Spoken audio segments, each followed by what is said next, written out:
Hello and welcome to this episode of the White House 1600 Sessions. I'm Stuart McLaurin, President of the White House Historical Association. You know, President Dwight Eisenhower was known for his fondness for cooking, especially his skill at the barbecue. But most American presidents have relied on the hard-working staff of the White House kitchen. And today we are delighted to have with us White House Executive Chef Christetta Comerford, who recently retired after almost 30 years of feeding 5 presidents and their families, dozens of dignitaries, and literally thousands of guests from all around the world. From family gatherings to state dinners, comfort food to fine dining, the White House kitchen is America's kitchen, showcasing the very best this country has to offer. And whether it's providing the president some much-needed nourishment after a long day or using a meal as a diplomatic tool between two nations, Chef Comerford has been at the very center of it all. Hailing from the Philippines, she's the first woman and the first person of color to be named the top chef in the White House kitchen. She arrived at the White House in 1995 during the Clinton presidency, and just 10 years later was named executive chef by First Lady Laura Bush. She went on to cook for the Obama, Trump, and Biden presidencies, and this past summer she decided to pack up her knives and say goodbye to one of the most challenging and rewarding jobs in the country. We figured it was time that we gave Chef Comerford a break from the White House kitchen, so here we are at Cafe Milano, a renowned Italian restaurant right in the heart of Georgetown, that's been open since 1992.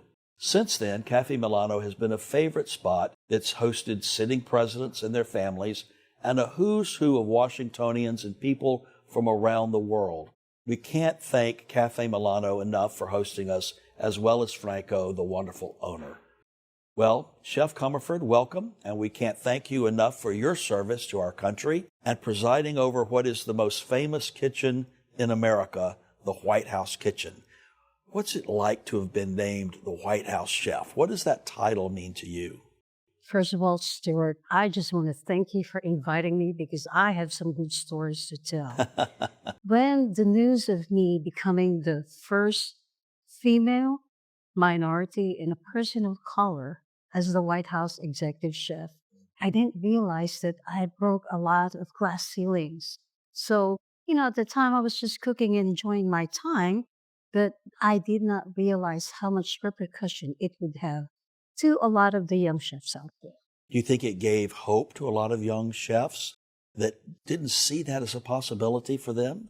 Yes, definitely. Because for anybody who was trying to come up and be a chef, and especially during that time, this is back in 2005, there's not a lot of female and minority chefs out there that are leading big hotels and big places like that. And to become the executive chef of the White House, that was truly, truly amazing. Well, you were in this role for 29 years and 5 presidencies. You have to wake up sometimes and miss it or think that you've forgotten something and you have to run and do something. How do you adjust from the intensity of such an important hands-on role to being retired? In a chef's life, this happens not just to me, but in our profession, especially if you work in a restaurant and it's a busy place, you always hear this machine whirring and stuff that you have to work on. And all of a sudden, all of it is done. So when I woke up the next morning after my retirement, it was like, did I forget to do something today? It was really amazing because even though that I miss my work, I miss my coworkers, my colleagues. I love them to death. But at the end of the day, it's time to pass the baton to somebody younger out there. So let's go back to young girl Chris, growing up in the Philippines. What are the aromas and fragrances, the smells that you remember about the kitchen in the Philippines where you grew up? I grew up in Manila, which is the city. It's a very populated city in the Philippines. But my father hails from Batangas, and they are known for the men being the very best cook in that town. And on my mother's side, my maternal side, She was from Bulacan, and Bulacan is known for like the women being the chefs or the cooks. So basically, I get both the women's side and the men's side between my mom and dad to really influence me on just my food, my love for food. And, like I do remember during the summer break that we'll go to my grandma's farm. If you want chicken for dinner, go get it yourself. If you want vegetables, she's got a plenty. They have a fish pond. So everything is done right there. So growing up, I knew where the food should come from and how it should be and how it should taste. Wow, that's much different than most American children would grow up with. Exactly, yes. Gave you a whole different sensory engagement with the food that you're then preparing. When did you first realize you wanted to become a chef? Actually, it wasn't myself who realized that I wanted to be a chef. When I was heading for college in 1979, don't add the age because you're gonna age me on that one. My father, who was a school principal at the time, said to me, Chris, you should go to Cordon Bleu. I didn't even have any clue or idea what Cordon Bleu was all about. But I guess being a school principal, he knows that this is the work that I am intended to be for. And so I was like, no, I'm going to the University of the Philippines, and I pursued food technology, Bachelor of Science. So you came to the United States. Yes. And when you did, you were interested in food. Obviously, you're a major in college.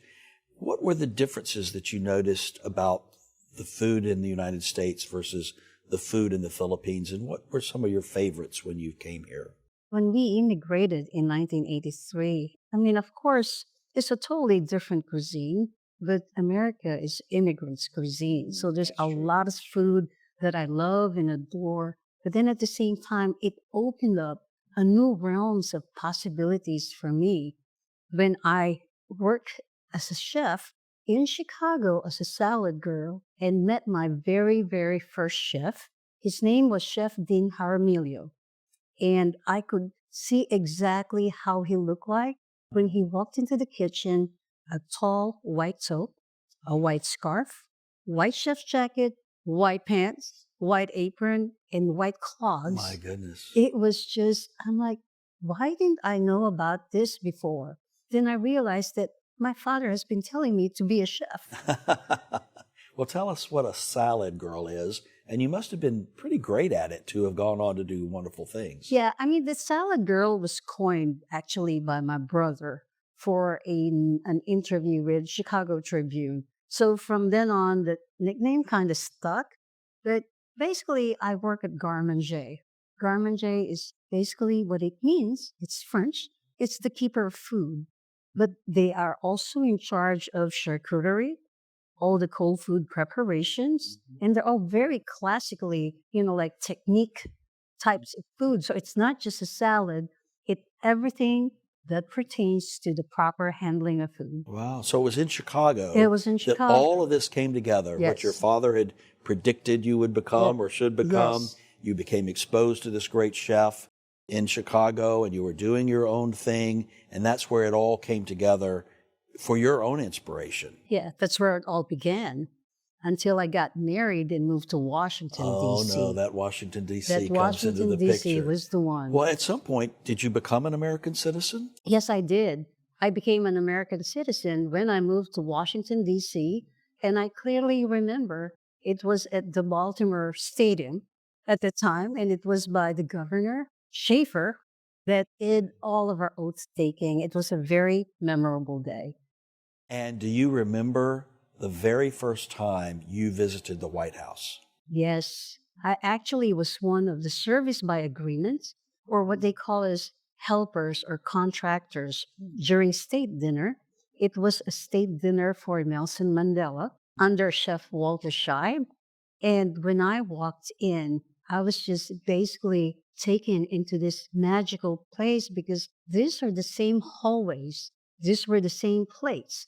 These were the same rooms that, former presidents have dined and entertained heads of states and monarchs.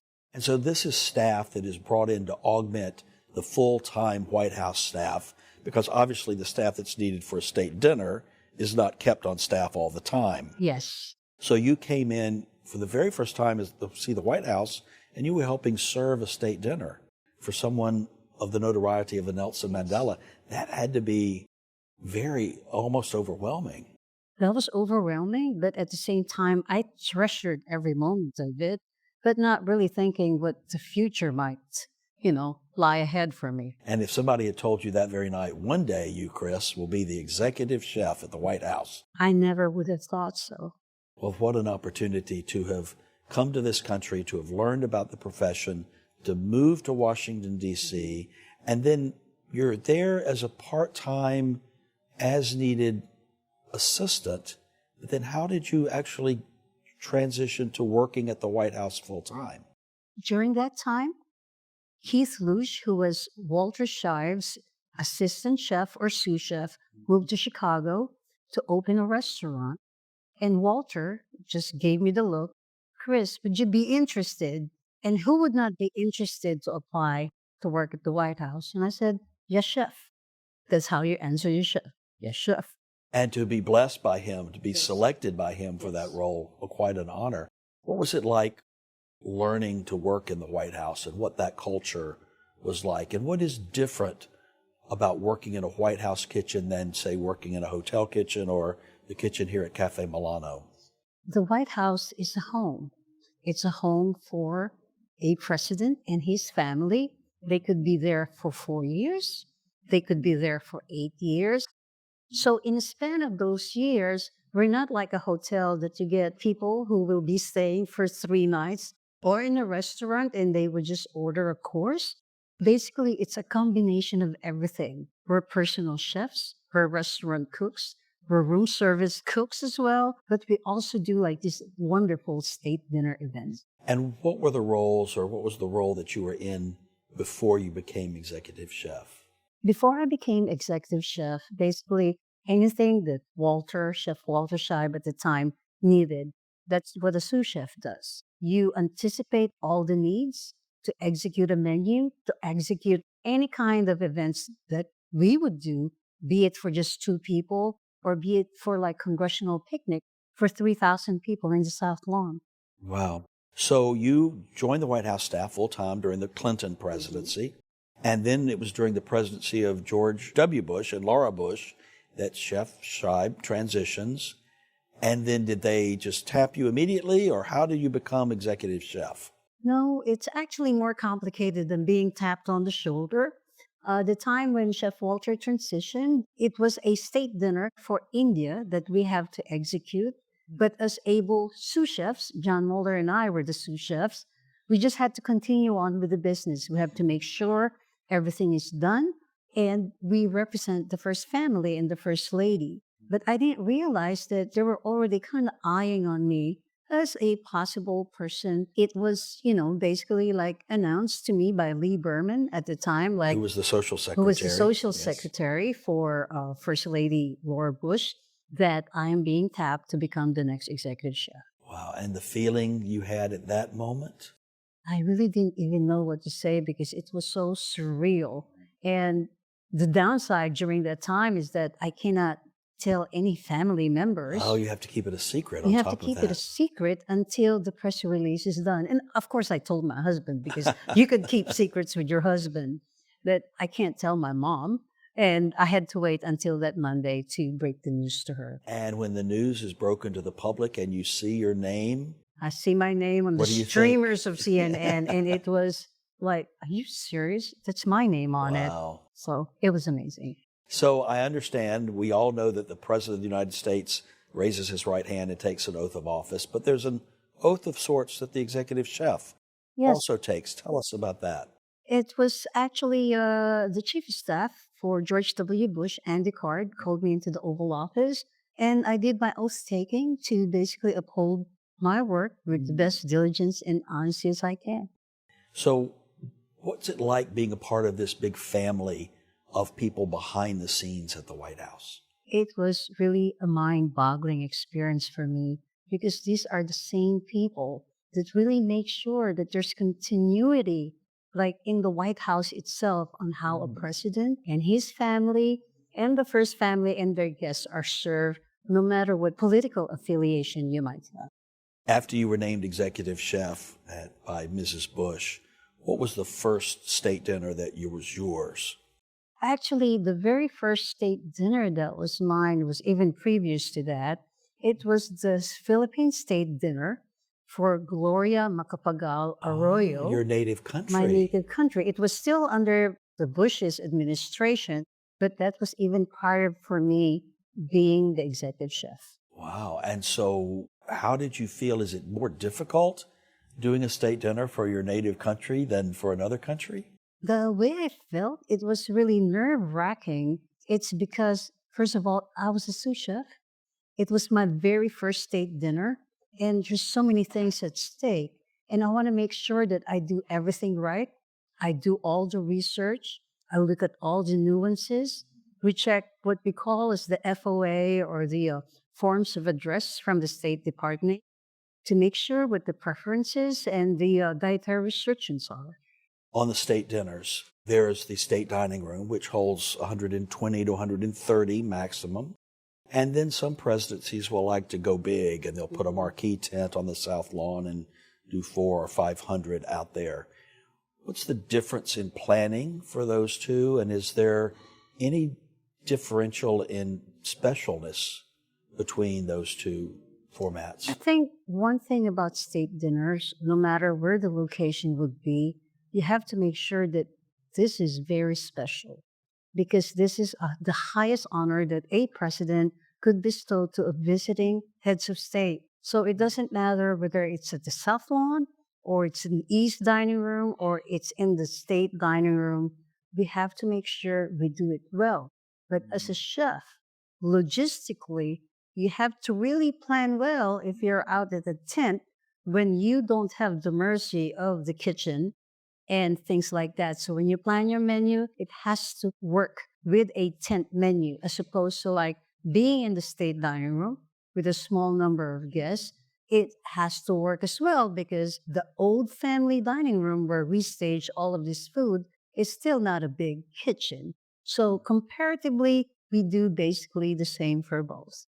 I personally feel that a dinner in the state dining room is the most special. You can use the White House china.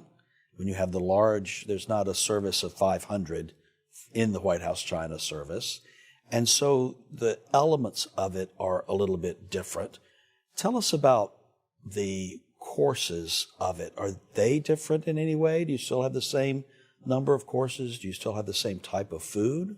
The same number of courses are both present, be it in the state dining room or in the tent in the South Lawn. And even though like every now and then we might have to do other chinas other than the state patterns, we're still able to execute those plates flawlessly and make it like really have a feel of a state dinner. Because in a state dinner, it's really the collective elements, the flowers, the flatwares, the base plate, the tablecloth, the room, the entertainment that makes for a very memorable occasion.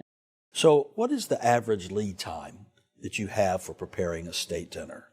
For a state dinner, typically we have about 3 months that we have as a lead time between planning and purveying and, menu tasting and execution.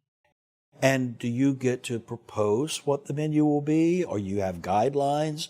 Does the First Lady say, I really would like to have chicken for this dinner? How does that formulation come together? Yes, it's all of the above.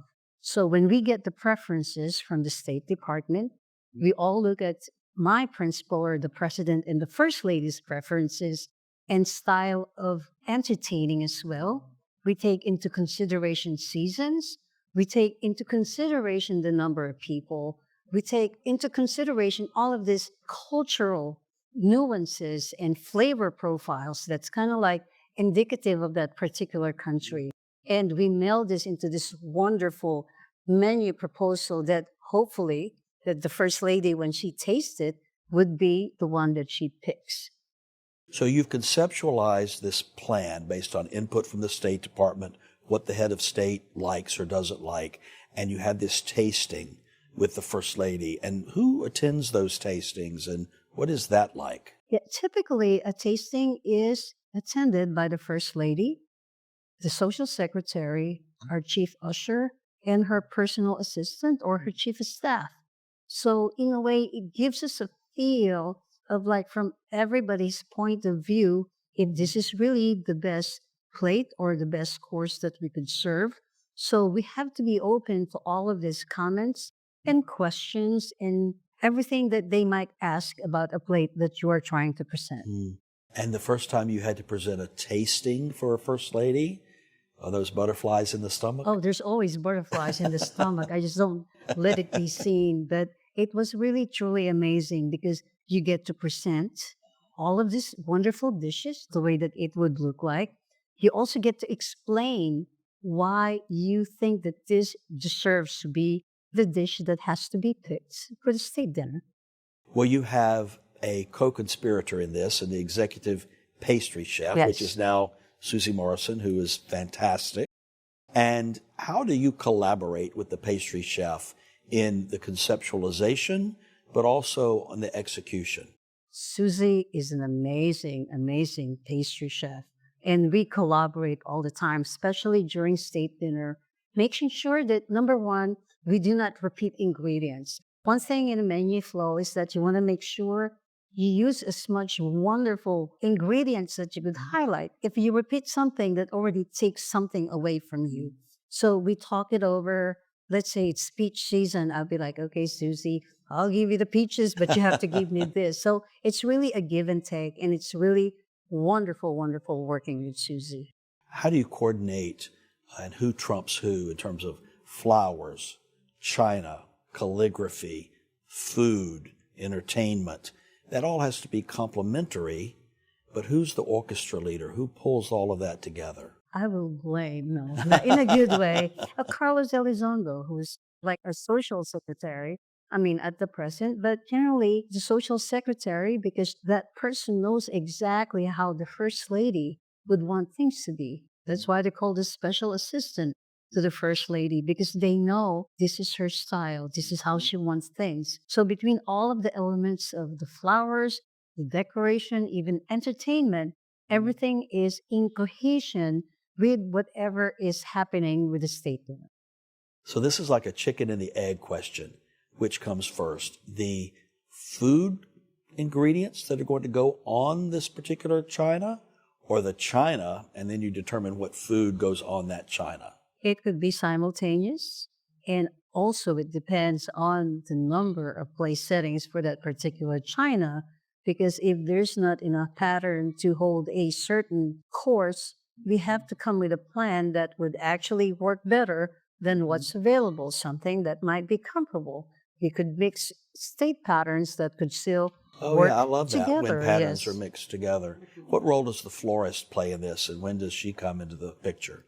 Our florist, especially our present florist right now, Hedia Gafarian, is such a talented florist, and her eye for things and decoration and placement is impeccable. I actually go to her shop every time to like, oh, I never would have thought to put that together, but I want to complement that too with the food. So there's always like a cohesion of what you see in the middle of your table and what you're seeing on your place setting. Like, oh, they match, but we do it collectively as a group, including Susan Morrison, to make sure that every element in a state dinner, they really kind of jive in together. Including the linens and the candles. Everything. I recently attended a dinner, and Carlos, the social secretary, told me that the candles were actually the Vermeil from the Vermeil collection yes. in the White House, which is remarkable. These weren't just something that was pulled Like, from no, a department no, store. These yeah. were actual historical elements from the White House collection.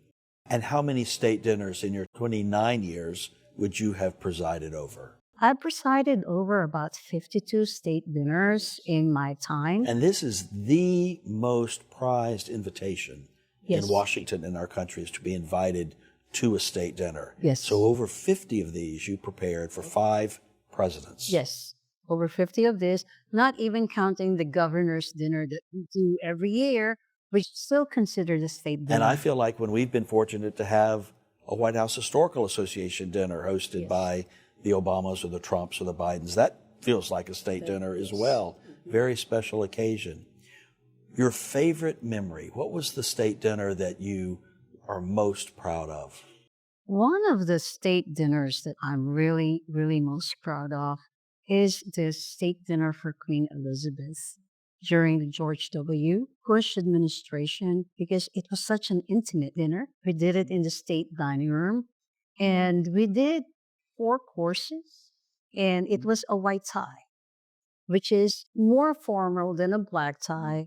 And this is even the first time ever that we deferred to a visiting monarch on the food timing. Really? Tell me about Yes. that. Yeah, normally, like in a state dinner, the head butler or the maitre d' would look at the president's timing. So let's say in the first course, he drops his fork on one side, and that would be like the look of like, hey, I'm done with the first course. The table gets cleared. But when we did the state dinner for Queen Elizabeth II, this was the very first time that it wasn't the president's time, Wow. So you deferred to Her to Majesty. Her Majesty's time. Interesting. I still have to research what was the protocol and Wonder what what- was the reasoning I behind wonder it. what George Washington would have thought about that. I You're don't- deferring to the British monarch. Well, there had to be some times when calamity was avoided at the last minute and no one knew, but you saved the day. Give us a couple of those. Maybe I could give you one. It was actually a state dinner for Mexico during the Obama administration. And I know, being president of the White House Historical Association, you would be aghast if I tell you this Oh, no. story because we keep all of this state china in a warm container that's safe. We know the protocol and how many plates to stack and however we should place it. These But are treasures. These are treasures because these are irreplaceable Bush china. And all of a sudden, what we heard in the kitchen was just a big crash Oh, my inside that, goodness. Oh, no. yes, that cart. And we opened it. We lost a few. I'm not going to tell you the number Oh, of plates no, we I lost. don't want to hear, no. But I mean, the great thing is, even though that was a disaster and it was bad, but we're able to procure more plates that were available Oh. there. And the dinner was served perfectly. Wow. What's the highest praise you ever received from a foreign leader for a dinner you served? I do remember, like, during the state dinner for South Korea that just happened recently during the Biden administration, is that when the president of Korea got up and said that how delicious the short rib was, and it reminded him of his mom's short ribs. I Wow. think once somebody said that your food tastes like my mom's cooking, That's you pretty cannot significant. top that one. That's great. Would any president, I know the first lady tends to take care of everything, but was there a president that got more involved or expressed more interest in the cooking at the White House or the state dinner preparations than another? I think it's more on cooking because President Obama cooked. Oh, He interesting. had these really amazing recipes of turkey chili, but he also likes to dabble with his, barbecue grilling. And Did you have to kick him out of the yeah, kitchen from every time now to and time? then he would come to the kitchen like, what's cooking back there? I'm like, nothing, sir. I mean, and he will see it and he will like kind of put his little hand and try to turn the meat on the grill. But That's great. let him do that. He's the president. Well, obviously, there are these grand state dinners which require weeks and weeks and weeks of preparation. But on any given day, anything can happen. I'm sure there were times when you were told we have to have a dinner tonight. How do you anticipate? How do you handle? How do you plan for that type of urgency? Long time planning is one thing, but the urgency of today, tomorrow, how do you handle all of that? You always have planned for the inevitable. As a chef, you have to be ready for whatever you think might happen out there because, like, look at the current events, how changing everything is. And as a chef as well, I've come to learn that reading the news and watching the news actually helps me. Oh, really? Yes, it's one of those things that nobody trained you, that you look at the news like, uh-oh, something's happening tomorrow, it's going to be big. So you just anticipate that based on the events because that has happened before. How do you get to know a first family and their moods, their attitudes, when they might be needing a little more comfort food or when they might wanted you to stay away and not impose so much? How do you get that read? I mean, the great thing at the White House executive residence is that we have these butlers, presidential butlers that are amazing readers of the room because they will tell you like, I think they're going to be eating late or they're not going to be eating much because they could tell, but that's their job, like with their body language and things that they say Right. and just the feel of the day that, oh, they're going to eat a lot today. So it could be either way. It could be either like, nah, they're not going to eat much, or today you got to make something like a lot of. Now, did you do the grocery shopping? Did you go out and shop for No, these meals? we have our own purchasing, Okay. the Storm who buys everything for us. And it's wonderful to have that. I don't have to do my own grocery shopping. So you have someone that you typically send off the campus to buy the groceries, but there's a garden, a kitchen garden that's on the grounds. What's the history of that and the use of that? Yes, the history of that garden that we have at the moment was started by First Lady Michelle Obama because of her Let's Move campaign. It's it's about 100-meter square footage of wonderful vegetables, seasonal, different seasons, different vegetables are planted in there. So definitely we use everything that we can. And we even use some of them if it's the right time and it's the right moment to pick it during a state dinner Oh, event. how special. It's very, very special because what could be most fresh? The one that you just pick from your backyard and use for a dinner. And of course, for daily family meals because it's replete with wonderful broccolis, tomatoes in the summertime. And Oh, that's then great. come to fall, you'll find your kale and your sweet potatoes and your squashes. So we use them every now and then. And there's beehives, too. Yes, there's Tell us beehive about next White to House it. honey. The White House honey was started by Charlie Brandt, who was our carpenter at the White House because he was a great beekeeper. But now it's inherited by Susie Morrison, our pastry chef. And we've used this White House honey as gifts for like heads of state. We've used them for all of our recipes. We've used them for cakes. We've even made at some point during the Obama administration a beer based on honey that was harvested from the White House. Wow, that's pretty special. It is. So, the president spends his day typically over in the West Wing in the Oval Office. Does the residence kitchen staff the president there and take him his lunch, or if he needs a snack, do you extend over that far? Generally, when he's in the Oval Office, his workplace, the Navy mess, we have these amazing, young, talented Navy military chefs that are able to do his lunch. Although every now and then they might ask for something a little different than what their menu offers. So they would call the residents and would have the presidential valet take over his lunch or his guest lunch over at the Oval Office. Very nice. So, presidents and first ladies have public dining, which is very orchestrated and fancy, I would say. And then they have family dining, typically holidays or other occasions. How do you balance those two, and how do you interact with the family and say, okay, it's your Christmas, it's your Thanksgiving, what do you want to have, or what would you like to do? Would you like to do it on your own? Were there families that sometimes like to prepare those family meals on their own? One thing that the White House chefs have proven time and time is that we make delicious recipes for every family. So they have been deferring to us in terms of their Christmas, holiday, Thanksgiving. Although every now and then they might have their traditional recipe that they want to like give us.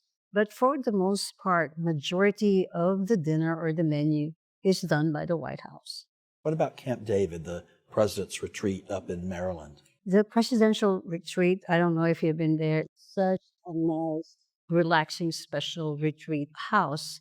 And every now and then, whenever the first family utilizes that for a weekend, the chef at the Camp David would call us and like, hey, the first family is coming over this weekend. This is our proposed menu. What do you think? So they always defer to us because we're the daily chefs. We know what the first family likes and how they like things. So whenever they propose a menu for a weekend, they always come to me or my assistant to like help us out to write this menu. And they're very, very able chefs out there. We're in the heat of the holiday season. What goes into preparing all of those Christmas receptions? Blood, sweat, and tears. No. Our chefs, they know how much to prepare, when to prepare it. They look at logistics. They look at everything, anything that could be done ahead of time to make the social holiday entertaining, work without a hitch. So they have to start getting into the groove of things at this point.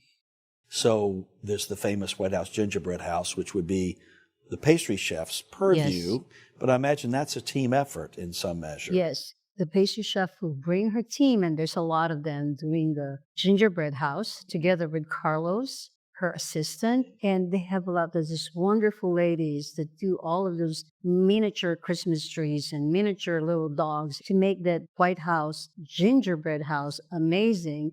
But then at the same time, the chefs on the savory side, every now and then, if they need help moving things, because our hand is not as dexterous as theirs to do pastry work, but we help them out. We make sure that they get to do what they need to get to do.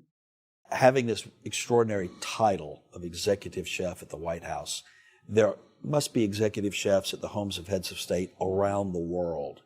Do you have any interaction with them or collaboration, or do you say you call them and say, how do you do this or how do you do that? One great backdrop that I have to tell you is that in 1997, the White House executive chef Henry Hallett and the French executive chef of the Élysée Palace and Gilles Brigard founded this group called the Club des Chefs. These are all the chefs of the heads of state, including the Chancellor of Germany, the Chinese Prime Oh, how Minister. wonderful. It could be like the monarch from, of course, UK. It could be the Italian president. We have about 30 of the chefs in membership right now. Oh, that's amazing. So whenever we need help, we call out each other and say, hey, how does your boss like his food? So it helps us a lot. So you would consult them about their boss when they were eating in the White House, yes, and vice versa. Vice versa, yes. I call it social diplomacy. I've heard you reference it as gastro diplomacy. Diplomacy. What does that mean to you, and what role does that play in the broader scheme of American foreign policy? Gastro diplomacy. I mean, it's such a very, very deep word, but basically what it sums up to, good food equals good conversation equals great relationship. So it was actually a Harvard scholar, Sam Chappell-Sokol, who coined this term and basically defined gastro diplomacy as the use of food as a tool to basically enhance relationships between Wow. people and communities. And that is brilliantly executed at the tables of the Yes. White House. It's really remarkable. I think so many Americans mistakenly think of these as just fancy parties where people get to dress up and eat something fancy in a fancy room. But the thoughtfulness, not just of what's on the table and on the plate, but the seating orchestration and the planning of what conversation might take place at the table, the toasts that are integral to each dinner. All of this is like a symphony that comes together in this gastro diplomacy, which is really amazing. Does anybody in the world do it better than the White House? I would say that we all do it collectively as a part of a bigger world that, I mean, we as chefs and also my counterparts from the other part of the world, they do pretty much use, for chefs, we're going to use food as our tool because we do it well. Well, that's spoken very diplomatically, but I'm going to credit you. I think Okay. you and your kitchen do it the best. I Thank think you. it's extraordinary what you host, and I just see it in the faces and in the voice of the President and First Lady when you're announced at the end of a state dinner, and they're so proud of what you have prepared for the guests. It's really magnificent, and I think our country should not take for granted this important part of the work that the White House executive chef and the pastry chef and your colleagues do for our country. It's really an amazing thing. And to have invested 29 years of your life in doing this for 5 different presidencies. And you, like us, you have to be completely nonpartisan, politically vacant, if you will. And just like our role has never changed and never will, it's exactly the same regardless of who the president and first lady happen to be. That's the same with you. Yes, exactly. We have our service commitment at the residence. Basically, the very first thing on that service commitment says, we serve presidents with an S, So we don't just serve one presidency, we serve all the president, no matter what your political affiliation is, because we're here for the continuity of the White House and the residents. When you reflect back over your 29 years as executive chef at the White House, what would be the most special memories you'll have? I think my most special memories, being at the White House for 29 years, it's not the big state dinners. It's not all those big picnics that are very, very hard to execute, but it's just all of this intimate little family dinners that we do where you really get to see the family, the first family, enjoy themselves because that's not public. It's only us that gets to see that. And for me, that's really, really treasured memories. So based on your experience and any advice that was given to you, what nugget advice would you give to whoever follows you as chef at the White House, or someone who may be watching this and might aspire to do that one day? First of all, being a chef is hard work, but just the reward, to myself, especially doing it, if this is really your passion, go for it. But then at the same time, if you want to be the White House chef, one thing that you have to do, you have to read the room properly. You have to be able to listen, and you have to listen well. Because at the end of the day, this is not your restaurant. This is not about you, but it's about the president or the family who are living in that White House at the moment. That's great advice for any White House staff person, not just the chef. Yes. That's really great. Well, Chris, thank you for your service to the White House, to 5 presidencies, to our country. Who knows what foreign policy entanglements have been unwound or avoided because of a great meal that you and your colleagues prepared that facilitated conversation and happiness around a table. So congratulations to you, and thank you for your extraordinary life's work that you've given to this country. It's really remarkable, and it's wonderful to have worked with you in your role and at the White House Historical Association, and we look forward to continuing that into your retirement. Thank you again, Stuart, and thank you for inviting me. Thank you. Our pleasure.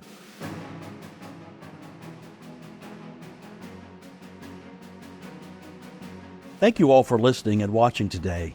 Be sure to subscribe to the White House 1600 Sessions on your favorite podcast provider so that you never miss an episode, and watch the video version on YouTube and Facebook. Your support of the White House Historical Association makes this work possible. When you become an association member, or when you purchase a book, or even the official White House Christmas ornament, you're helping to fund our education mission through teacher programming, publishing, our White House History Live in-person and virtual events, the members-only virtual History Happy Hour, and our latest initiative, the People's House, a White House Experience. We're bringing the White House and its storied history to life at 1700 Pennsylvania Avenue, and it's open to everyone. So plan your visit today and register for free passes at our website, thepeopleshouse.org. And you can learn more about our work as a nonprofit, nonpartisan organization by going to our website, whitehousehistory.org. Thank you very much.